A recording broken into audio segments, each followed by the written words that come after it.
What if time? Again, this is chapter 18 of the series we've been doing. This first one got me thinking a little bit today. Could this happen? Well, here's what the what if was. It was submitted from Steve Wiltfong Burner, so you know it's legitimate. He said, what if a different conference, not named the Big Ten or the SEC, gets two teams in the playoff this year? Well, could that happen? Now, we do know, or I think we know. Do we know, Jesse? I think we know that this has happened 3 times before. But it was the SEC twice, and it was the Big Ten once. So it's never happened to someone not named the SEC or the Big Ten. Well, I've been toying around with this concept for a little while, that there's a scenario out there where Clemson and Florida State both get in the playoff. It's tough, but it's not impossible. And it goes a little something like this. Clemson wins the first matchup by 3, and then FSU wins the conference title game by 3, and that's their only respective loss. And then the dominoes fall elsewhere. And, I mean, that's, at least in concept, it's not that hard to picture. Now, you would need help. But what if it happened on the West Coast?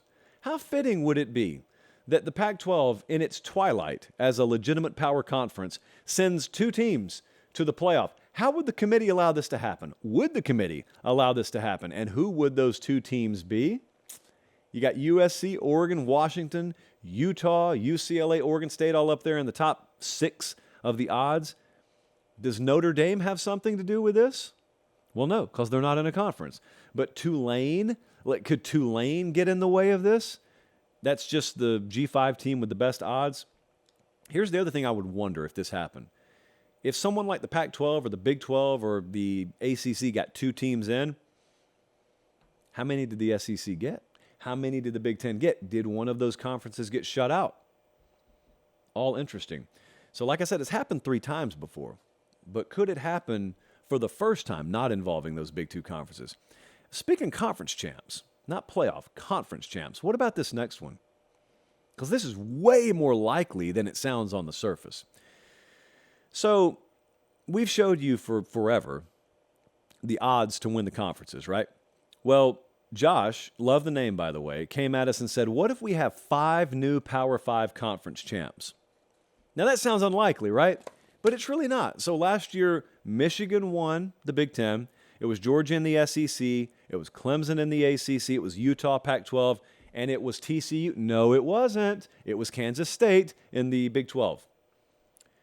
So, I'm going to give you, let's just list 5 teams. Tell me how believable this is. Could you see Ohio State winning the Big Ten? Because they're the current favorite. Okay, so if that happened, box number 1 is checked. Could you see Alabama winning the SEC? Of course. Well, that would be 2 boxes checked. Could you see Florida State winning the ACC? Sure you could. 3 boxes checked. Texas winning the Big 12? They're favored to do so. Of course you could see that happening. Another box checked. What if USC, another favorite, won the Pac-12? That's 5 for 5. There is no crazy outcome there. It doesn't have to be Texas, by the way. Anyone other than Kansas State. It doesn't have to be FSU, just anyone other than Clemson. So this is not out of the realm of possibility at all. What I would wonder is, did Georgia get left out of the playoff if this happens? It could be LSU as well. Could be Alabama, could be LSU, could be whomstever.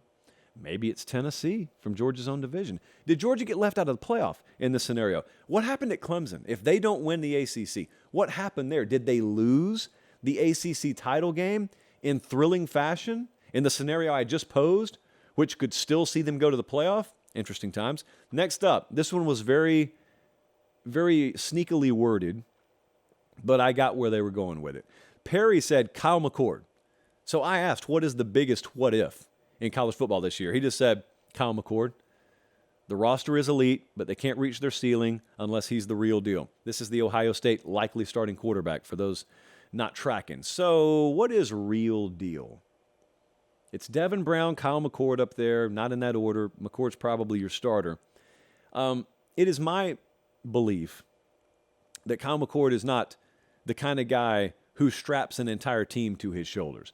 I don't think you're going to see C.J. Stroud-type numbers from him. Now, the follow-up is you probably don't need them.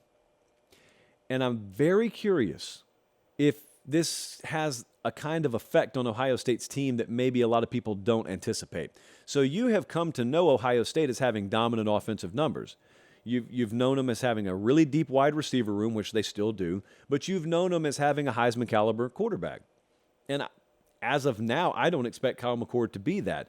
But here's what is happening up there. Quietly, they're really improving defensively. They have since Jim Knowles got there. I think they'll take another leap this year. A team knows this. A team knows when they've got a C.J. Stroud, and they know when they don't. So that team already knows what we're speculating about. And if they already know it, you know what it does to a running back room? You know what it does to an offensive line? You know what it does to a defense? It lets them know way ahead of time. We got to pull a little harder. We don't have a bail-me-out type quarterback. And that's really good to have in your back pocket when it comes late in the year and you got to play against the Michigans, or early in the year against the Penn States, or you get in a playoff scenario. They've got a talented enough roster to win. Don't think they don't. It's just that there is a formula. Same with Alabama this year. There is a formula where Ohio State wins every game they play, or are capable of it, and not needing a 4,300-yard passer to do it. So that's what I would think. Even if he is the real deal, Kyle McCord being the real deal may not mean statistically what people think it has to mean. And last up for what if tonight, NC State is so quietly good. They have won 8 games in 5 of the last 6 years. So Brad said, what if NC State makes the ACC championship game? Well, it's a really big deal for them. That's the obvious statement there. But that would mean they've won 8+ in 6 of their last 7. This is a really good job being done by not just Doring, the entire coaching staff over there. It's a really good job being done. They are the 5th. They're tied for 5th. Okay, so they're tied for 5th in odds to win the ACC championship. Ultra quiet. No one's talking about him. It's that classic situation where a team had high expectations last year with Devin Leary there. Offensive line couldn't protect him, so they ultimately fell by the wayside a little bit, and now no one's paying attention to him. Their over-under win total is 6.5. If they wound up in the ACC championship game this year, it'd be wild. It'd be what TCU's done this before. TCU has found a way to surge a year after you expected it from them.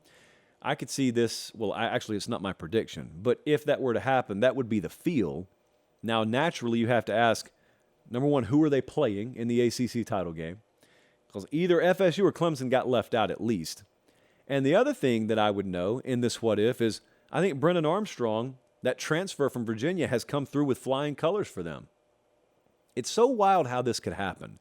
You know, Leary goes to fill the shoes vacated by Will Levis at Kentucky and could very well put up better numbers than Levis did. Well, what if Brennan Armstrong comes in, their offensive line plays better, wide receivers step up, and he puts up better numbers than Leary did last year? It's crazy how the portal turns.